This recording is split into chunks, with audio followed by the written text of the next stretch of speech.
नमस्कार मित्रांनो, मी आहे अहिल्य. पुन्हा एकदा माझ्या यूट्यूब चॅनलवर तुमचं स्वागत करत आहे. जय भवानी जय शिवराय. मी हे का बोलले असेल नक्कीच कळलं असेल तुम्हाला. तर प्रिय शिवप्रेमींनो, उद्याचा दिवस प्रत्येक मराठी माणसाच्या स्वाभिमानाचा आहे, अभिमानाचा आहे. आणि हिंदवी का आहे ते सांगते मी तुम्हाला.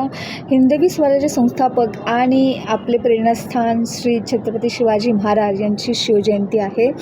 आणि ती खूप मोठ्या सर्वांनी एकत्र येऊन मोठ्या सोहळ्यासारखी साजरी करायची आहे. त्यासाठी मी तुम्हाला आव्हान द्यायला आलेली आहे. आपली शिवजयंती हे एक यंदाचं आमचं 9वं वर्ष आहे. यंदाचं आमचं 9वं वर्ष आहे आणि ते आम्ही खूप दरवर्षी प्रत्येक वर्षी आम्ही जोमाने आणि उत्साहाने साजरा करतो. आम्ही लेझिम खेळतो. आमच्याकडे मर्दानी खेळ दाखवले जातात, पारंपरिक खेळ असतात आणि परत व्याख्यानं दिली जातात. अशी व्याख्यानं असतात जी महाराजांचे विचार आणि त्यांचे इतिहास नव्या पिढीला पोचवता येईल, त्यासाठी पण हा एक छोटासा प्रयत्न केला जातो.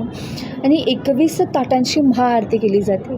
तर हा एकदम रंगतदार सांस्कृतिक कार्यक्रमामुळे वातावरण आणखीन भारावून जातं, हे तर सांगायची गरज नाही वेगळं. त्यामुळं मी असं म्हणेल की तुम्ही सर्वांनी कुटुंबियासोबत उपस्थित राहून या सोहळ्याची शोभा वाढवावी ही नम्र विनंती. आम्ही येतोय, तुम्ही पण या. जय भवानी जय शिवराय.